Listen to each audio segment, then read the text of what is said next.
미국에서의 학군이라는 건 사실 더 어마어마하죠. 그러니까 미국이 절대 우리나라가 생각하는 것처럼 뭐 학벌이 없네 웃기는 소리예요. 학벌 끝장나고요. 그리고 학군에 대한 수요 어마어마하고 사교육 받는 애들은 진짜 어마어마하게 받아요. 저도 들었어요. 미국에도 과외가 있다면서요. 아예 있습니다. 네. 김경민의 노트와 박정호 교수의 여의도 맨션의 합방 바로 오늘 또 시작을 합니다. 오늘 교수님 모신 이유는요. 제가 한국은행에서 이런 보고서가 나올 줄은 정말 처음 봤는데요. 한국은행에서 교육 관련한 페이퍼가 나온 것도 처음 봤고 그걸 부동산과 이렇게 링크시킨 경우도 당연히 처음일 거고요. 게다가 한은 총재께서 아주 직설적인 화법으로 서울연고대만 양보하면 된다라는 투의 언급을 직접 언론을 통해서 하신 걸 보고 깜짝 놀랐는데요. 오늘 그걸 좀 하도록 말씀 나눠볼까 합니다. 제 옆에 김경민 교수님 나와 계십니다. 교수님 안녕하세요. 안녕하세요.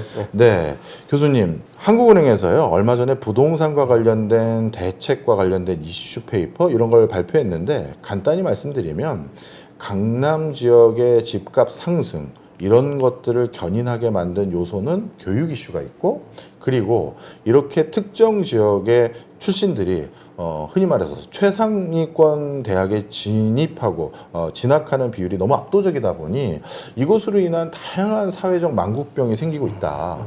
그래서 이걸 해결하려면 어떻게 해야 되느냐? 서울대, 연대, 고대 이 세 개 학교가 지역별로 대표적으로 그 보고서에서는 인구 구조 비율을 얘기를 했는데요. 예를 들어서 전남이 20%, 전체 대한민국 인구의 20%가 전남에 살면 전체 정원에서 상당 부분의 숫자를 그 전남 지역의 20%로 채우고 그 다음에 부산광역시가 한 8% 된다면 8%는 부산에서 채우고 이렇게 채우는 지역 할당 선발제를 하자. 그러면 강남 집값 상승이라든가 학군 좋은 지역의 집값 상승 막을 수 있다. 이 보고서가 나왔어요. 아마 후배님들, 제자님이 있으실 수도 있을 거고 이런 보고서 일단 전반적으로 한번 견해를 보여주세요. 우선은 제가 봤을 때 약간 이슈가 좀 다를 것 같아요. 예. 첫 번째는 교육이 부동산에 영향을 미치느냐에 대한 거하고 네. 한은에서의 관점은 이제 이 이니퀄리티, 불균형에 대한 그 염려인 것 같아요. 이게 굉장히 심각하고 불균형 이슈에서 가장 핵심적인 게 교육이다 이렇게 바라보신 것 같은데 첫 번째 부분에 대해서 이제 교육이 이제 교육적 효과, 퍼포먼스가 어떤 거에 영향을 미치느냐 연구를 제가 예전에 했었을 때 사실 이 교육이 퍼포먼스가 미치는 거는 전세지 매매가 아니에요, 사실은요. 전세 가격에 직접적으로 영향을 줘요. 그러니까 그게 단순하게 상식적으로 생각을 해보면은 예를 들어가지고 지금 역삼동이 학군이 좋단 말이에요. 왜냐하면 도성학교가 가장 좋은 초등학교 중에 하나고 역삼동에 있으면은 진선, 숙명, 단대부고, 휘문 다 가요. 그렇죠. 그쪽에 딱 좋은 학군 딱 자리에 있으니까 역삼동, 대치동이 그러면 거기 한 25평이 지금 한 20억 조금 넘는데 그러면은 강북에 있는 분이 아이를 역삼동에 있는 초등학교나 뭘 보내기 위해서 집을 팔고 20억을 살 수 있을까? 그거 하고 이거. 그럼 이분이 어떻게든 뭔가를 해서 이쪽에 전세를 살 수 있을까? 살 수 있어요. 그러니까 이 학군 수요는 지금 전세 수요예요. 기본적으로 말씀을 드리면은. 그리고 이제 두 번째는 이 학군이 부동산 시장에 미치는 영향력이 갈수록 지금 줄어들고 있어요. 여러 가지가 있는데 첫 번째는 과거에 1년에 고등학생 가는 수가 서울에 10만 명이었어요. 근데 이게 한 7, 8년 전에도 벌써 5만 명이고 지금도 한 4만 5천 명 왔다 갔다 밖에 안 해요. 그럼 과거 대비 수요가 반으로 준 거예요. 그리고 그 다음번엔 뭐냐면은 우리가 고등학교 같은 경우에 지원을 다 열어놨어요. 1차하고 2차 지원이 있는데 2차 지원 같은 경우에는 은평구에 사는 사람도 압구정동 현대고등학교 지원할 수가 있어요. 우리가 그 안국역 있잖아요.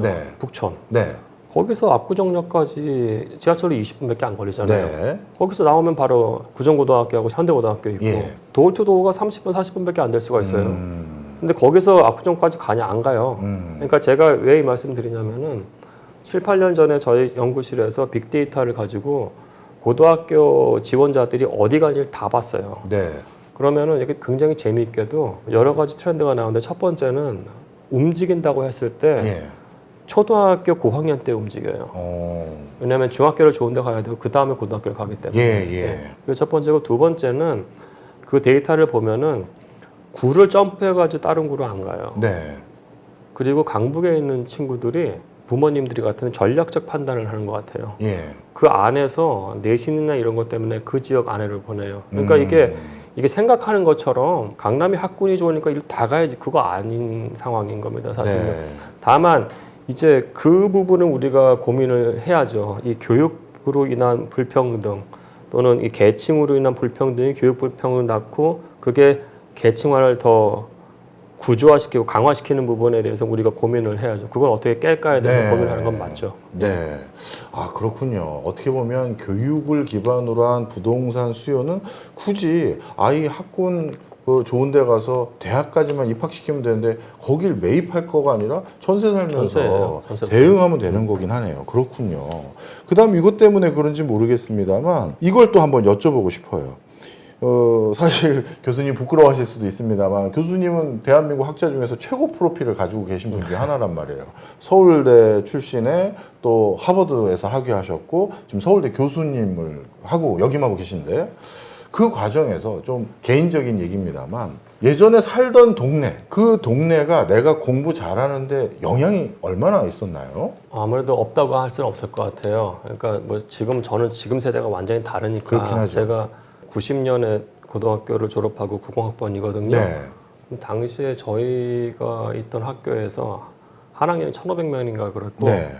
서울대를 재수, 삼수까지 해서 80명인가 100명이 왔어요. 연고대까지 하면 3,400명이 돼요. 이야. 예. 왜냐하면 그때는 정책적으로 네. 몰아줬잖아요. 강남에 네. 있는 네. 고등학교로. 그렇죠. 네. 그러면은 사실은 이게 우리가 피어입 동료 효과라는 걸 무시를 못하는 게 애들이 열심히 공부하면 저도 해야죠. 네. 예, 뭐 그거는 우리는 무시하셔도 안 될 것 같고 네. 그 다음에 이제 제가 다닐 때만 해도 그 대치동 학원가가 성립되기 전이거든요. 네. 대치동 학원가는 92년부터 성립이 막 되기 시작했어요. 사교육 시장이라는 네. 거는. 그럼에도 불구하고 이쪽에서 뭐 불법 과외라든지 이런 그 서비스 교육과 관련된 서비스가 공급이 안 되냐 그건 아니거든요.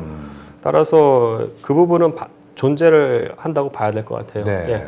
다만 이거를 시장에만 놔둬버리면은 서비스에 대해서 그 비용을 내고 지불하는 사람들이 결국은 더 많은 양질 서비스 받을 네, 수밖에 없고 네. 그게 효과가 좋다고 하면 더 그러는 거잖아요. 네, 그렇기 네. 때문에 정책적으로 개입이 들어갈 수밖에 없는 것이어서 네. 우리가 여기서 어떻게 개입을 할 것인가에 대한 고민을 해야죠. 그렇군요. 사실 그래서 그런지 모르겠습니다만 그 어떻게 보면 피어 효과 내 옆에서 공부하는 친구들이 더 열심히 공부하기 때문에 나도 더 앉아서 해야 되나 이 효과 분명히 있거든요. 저도 그건 아는데요. 그래서 그런지 이번에 한국은행 보고서가 그러니 지역에 쉽게 얘기해서 엠빵 하자라는 게 아주 단순하게 표현하면 그 논조를 한 거예요. 그 논조를 하게 된 근거들 중에 하나가 제 생각은 그렇습니다. 농어촌 특별 전형이나 이렇게 어느 지역을 사니까 거기 그 지역 사는 걸 페이버로 해서 정원 외로 뽑는다든가 이렇게 해서 특전을 주잖아요. 예, 예. 그걸 이용하려고 심지어 이사 가거나 하는 경우가 있거든요. 그렇죠. 서울의 김포시의 고촌은 예. 유명하지 않습니까? 예. 고촌역 바로 앞에서 사실 여의도까지도 한 30-40분이면 오고 그러니까 아버지만 조금 더 고생하면 아이는 그냥 서울 바로 인근에 서울 인프라 다 누리면서 사교육은 목동 그 학원 다니면서 그렇게 해서 농어촌 특별 전형으로 좋은 대학을 갈 수 있는 이 기회가 있으니 글로 사실 이사 가는 분들 없지 않아요, 솔직히. 그리고 최근 들어서는 의료 개혁이 이제 다시 본격화하면서 논의되면서 충청권의 뭐 지방에 의대 정원을 늘린다고 하니까 세종시만 살아도 충청권에 있는 의대 가기 쉬워지네? 지역 균형 그런 선발 제도 통해서 그렇다면 또 남편만 고생하면 세종시에서 서울 출퇴근 가능하니까요. 그런 수요가 많거든요. 그래서 피어 리뷰 효과 없이 그냥 어느 지역에 살면 뽑아주자. 이 논조인 것 같아요. 이거는 대학 교수님으로 이번에 여쭤보는 겁니다. 우리가 로컬적인 마인드 말고 글로벌 스탠다드에 봤었을 때 우리나라 대학의 경쟁력에 훼손이 되거나 그런 요인은 없을까요? 두 가지로 봐야 될 것 네. 같아요. 저는 이제 이 농어촌 특별 전형의 그 전반적인 취지는 저는 네. 공감을 해요. 네. 그러니까 이거의 원래 취지는 뭐냐면은 상대적으로 그 조금 경제적으로 취약한 계층에 대해서 그 친구가 일정 수준의 그 수학 능력이 일단 뽑아주자는 거잖아요. 네. 저는 그거는 굉장히 필요하다고 봐요.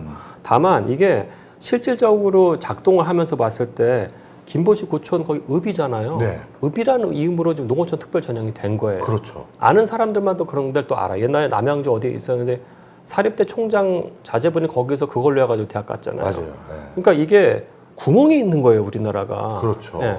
그러니까 저는 이게 농어촌 특별 전형이 아니고 명확하게 그 지역에서 조금 소득 갖고 해야 된다고 생각을 해요. 소득을 기준으로 아니 어떤 읍에 사는데 거기서 제일 잘 사는 집 아이가 다 관리해가지고 주말에는 학원 대치동까지 오거든요. 와요. 네, 와서 맞아요. 만들어진 애를 보내는 거냐 그 취지냐 그게 아니거든요. 그럼요. 이게 네. 소득이 안 좋은 애들 중에서 괜찮은 애들 뽑는다는 게 그 취지였기 때문에 우리가 그 취지로 돌아가야 돼요 지금. 그러니까 네. 이게 지금 악영이 되고 있는 저는 이거 그래서 사실 전 농어촌 특별 전형이라든지 저소득 특별 전형은 저는 있어야 된다고 생각을 해요. 네. 이거는 그다음에 두 번째는 뭐냐면은 이게 말씀하신 질문은 이 대학 교육이 과연 무엇인가에 대한 부분인데 그렇죠. 네. 대학 교육은 사실은 다양한 걸 추구한다고 봐야 돼요. 제가 봤을 때 우선은 굉장히 스마트한 정말 천재적인 아이들도 있어야 되는 거고 대신에 우리가 선진국이 된 이유 중에 하나는 그래도 공립교육에서 매스 교육을 정말 잘한 그렇죠. 거였거든요. 예. 뭐 그런 교육도 필요한 것이고 대학 교육을 통해 가지고 정말 이 개천에서 용나는 사람들도 만들어야 되는 것인데 이 관점에서 봤을 때 그러니까 저는 약간 좀 다른 논인데 네. 과연 이 정시하고 수시에서 수시가 50%나 되는 게 맞냐에 대한 질문을 좀 하고 싶어요. 예, 네. 이게 앞에 거 다 똑같아요. 그러니까 예. 제일 객관적인 게 제가 봤을 땐 시험이에요. 네. 예, 시험. 근데 수시라는 거는 수시를 통해 가지고 우리가 그 스티브 잡스 같은 애도 발굴한다는 거예요. 네. 100명 중에 50명이 어떻게 스티브 잡스예요? 크잖아요. 네. 그거 굉장히 소수거든요. 네. 그러니까 저는 이 부분에 대해서는 조금 시험 이슈에 대한 부분부터 좀 하고 그 다음에 이제 대학 교육에서 우리가 어떻게 가르칠 수 있는 가르쳐야 되는가 이 부분은 사실 대학교에서 많이 지금 고민들을 하고 있는 것 같아요. 네. 그 자연스럽게 이제 해외도 궁금했어요. 해외도 우리나라처럼 뭐 대치동이나 아니면 어떤 그 학군 좋은데 그쪽 지역에 이렇게 막 선호도가 어느 정도 있는 건 알겠지만 정말 우리나라 수준만큼 있는 건지 아니면 그 나라는 전체 메조리티는 학군 때문에 이사 가고 이런 건 관심 없고요. 그냥 공부에 뜻이 있는 부모나 학생들 몇 명만 그런 거 이것도 궁금합니다. 글쎄요, 이게 명확하진 않습니다만은 그 존재해요. 그래요. 사실은 미국도 이 교육열이라는 게 중산층 이상에서 어마어마하기 때문에 각 지역별로 되게 유명한 데들이 있죠. 네. 보스턴 같은 데는 뭐 렉싱턴이라든지 뭐 체스턴 이런 데는 되게 좋거든요. 이게 미국은 그럴 수밖에 없는 게 공립학교가 대단히 죄송한 말씀입니다만은 수준이 굉장히 떨어져요. 네. 미국에서 항상 얘기가 나오는 게 공립학교 선생님도 월급 제대로 올려줘라는 얘기 나오잖아요. 월급이 낮으니까 좋은 선생님들도 안 가는 거예요. 네. 그래서 안 좋은 지역의 공립학교 수준은 굉장히 떨어지고 좀 잘 사는 지역에서의 공립학교 수준도 굉장히 높아요. 예. 그렇기 때문에 공립학교는 기본적으로 공짜니까 애들을 보딩스쿨이나 이런 데 안 보내는 부모로서는 당연히 좋은 지역에 있는 공립학교를 보내려고 하는 거죠. 예. 그래서 미국에서의 학군이라는 건 사실 더 어마어마하죠. 그러니까 미국이 절대 우리나라가 생각하는 것처럼 뭐 학벌이 없네 웃기는 소리예요. 학벌 예. 끝장나고요. 그리고 학군에 대한 수요 어마어마하고 사교육 받는 애들은 진짜 어마어마하게 받아요. 저도 들었어요. 미국에도 과외가 있다면서요. 아예 있습니다. 네. 그러니까 이게 꼭 우리나라만의 문제라고 봐서는 안 돼요. 네. 이거는 아니 돈이 있는데 애들 공부시키고 사실 미국은 뭐 SAT나 이건 미국 보면은 사실은 우리보다 더 구멍 많거든요. 네. 만들어지면 또 가기도 해요. 예, 그러니까 특정 집안 사람들 보면은 좋은 학교들 패밀리에 거쳐가면서 가는 경우가 나타나잖아요. 네, 네. 그러니까 이게 우리보다 더 심하다고 볼 수 있을 것 같아요. 특정 측면에서 봤을 때는. 그렇군요. 자, 그렇다면 이제 외국도 그런 추세고 우리나라도 사실 뭐 좀 과열됐다 싶을 정도로 국가가 걱정해야 될 수준인데 또 그런 관점에서 하나 또 여쭤보면요. 중국 출장을 가던 저기 싱가포르 출장을 가던 어떤 흐름들을 제가 목격하게 되냐면 야, 거기 초등학교 애가 자기 몸집만한 배낭 짊어지고 그렇죠. 예. 새벽같이 공부하러 가요. 엄마 아빠 손 붙잡고. 그러니까 그 나라들도 입시열이라고 해야 될지 공부열이라고 해야 될지 뭐 표현을 뭐 합니다만 어마어마하게 그 교육열이 높더라고요. 그러면 이게 또 제가 감히 답을 가지고 말씀드리는 거 아닙니다. 그냥 교수님하고 오늘 교수님 오시니까 여쭤보려고 하고 어떻게 생각할지 화두를 던지려고 하는 건데, 교육이라는 게요, 반에서 한 중간짜리 애들을 반 1등을 잘 만들기 위해서 파인 튜닝된 교육도 있을 거고, 반에서 1등 하는 애를 전교 1등이나 전국 1등으로 만드는데 조금 파인 튜닝된 제도도 있을 거예요.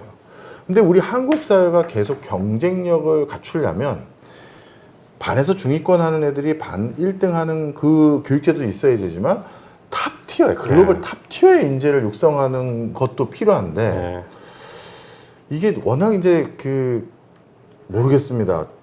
새벽같이 초등학생이 배낭 메고 공부한다고 세계 탑 티어의 인재가 된다는 그런 의미는 아니지만 그런 외국에서 하여튼 분위기가 그런데 이걸 무조건 누르고 그냥 지역별 엠빵 하는 게 또 맞는 건지, 또 한국은행에서 보고서를 낼 만큼 지금 이게 큰 문제인 건 같은데 이거 어떻게 다 받아들여야 될까요? 두 가지 교육이 다 필요한 거죠. 정말 천재들을 만드는 교육도 당연히 필요한 거고, 중간층이라고 해야 될까요? 매스를 제대로 교육시키는 것도 필요한 것이고, 그 관점에서 저는 사실은 딴 것보다도 제가 봤을 때 약간 뭐 비난할 수도 있었습니다만은 저는 이거 같아요. 지방에 있는 학교들, 지방에서 과거에는 고등학교 시험 가서 봤잖아요. 네. 그거 폐지한 게 절대적인 실책이에요. 국가 차원에서 봤을 네. 때. 왜냐하면 제가 과거에 이제 그 EBS랑 같이 이 정시하고 수시 관련된 그런 리서치를 좀 했었어요. 그때 네. 보면은 지방에 있는 좋은 학교들이 다 무너졌어요. 왜냐하면 지방에 있는 똑똑한 애들이 서울에 있는 데 가거나 서울에 있는 자사고 가거나 뭐 용인 외고나 이런 데 가는 거예요. 네. 그러니까 이게 결국은 지방에서도 이런 루트가 있어야지 나중에 이게 중앙에 전달이 되거든요. 네. 그러면은 시골에서 자란 친구가 뭐 전라도에서 자란 친구라 할게요. 그 친구가 나중에 용인 외고를 갔다고 공부 잘해서 예. 그럼 걔가 지역 사정을 아냐야 되는 거예요. 중고등학교 거기서 안 나왔는데 그 친구 거기서 있으면 뭐 좋은 학교 가겠죠. 서울에서 살겠죠. 예전에는 지역 명문고 있었잖아요. 뭐 네. 마고, 뭐 전주고 이런 좋은 학교들 많았잖아요. 그게 지금 다 황폐해졌잖아요, 사실은.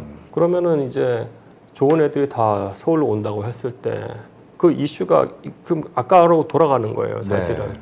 지방에 있어 좋은 애들마저 서울로 가고, 그럼 걔네들이 또 서울에 있는 좋은 학교 간다고 했을 때 이 편중이 된 거잖아요. 네. 그럼 이 고등학교에서의 그 편중을 깰 수 있는 방법은 무엇이냐에 대해서 우리가 얘기를 안 하잖아요, 사실은. 그 평준화라는 게 서울은 평준화가 맞을 수도 있을 것 같아요. 근데 지방 같은 경우에서 우리가 평준화 정책이 과연 실제로 성공했느냐에 대한 고교 평준화라는 게 우리 이 부분도 좀 봐야 돼요. 지방에서의 엘리트 교육이라는 게 고등학교에서 엘리트 교육이라는 게 정말로 나쁜 거였느냐, 네. 그걸 없앤다고 했을 때 과연 지금 지방이 과연 혜택을 하고 있느냐에 대한 부분까지 봐야 될 것 같아요. 네, 알겠습니다. 참 어떻게 보면 교육, 그 다음에 부동산 이런 문제들이 다 맞물리는 부분도 분명히 있기 때문에 우리나라 의미 있는 기관들에서도 나름대로 제한도 주는 것 같고요. 그래서 오늘 이렇게 김경민 교수님하고 어떻게 보면 외국의 교육과 학군, 그리고 우리나라 교육과 학군 어떤 관점에서 우리가 해석하고 이해하면 될지 한번 여쭤봤는데요. 하여튼 오늘도 귀한 시간 내주셔서 감사하고요. 저희가 이런 여러 가지 화두를 던지고 하는 것들은 뭐 또 우리 스스로가 또 알아야 대응도 하기 때문에 화두를 같이 던져 드린다, 이렇게 좋게 이해해 주셨으면 좋겠습니다. 저희는 또 다음번에 또 좋은 주제 가지고 또 인사드리도록 하겠습니다. 교수님 감사합니다. 네, 감사합니다.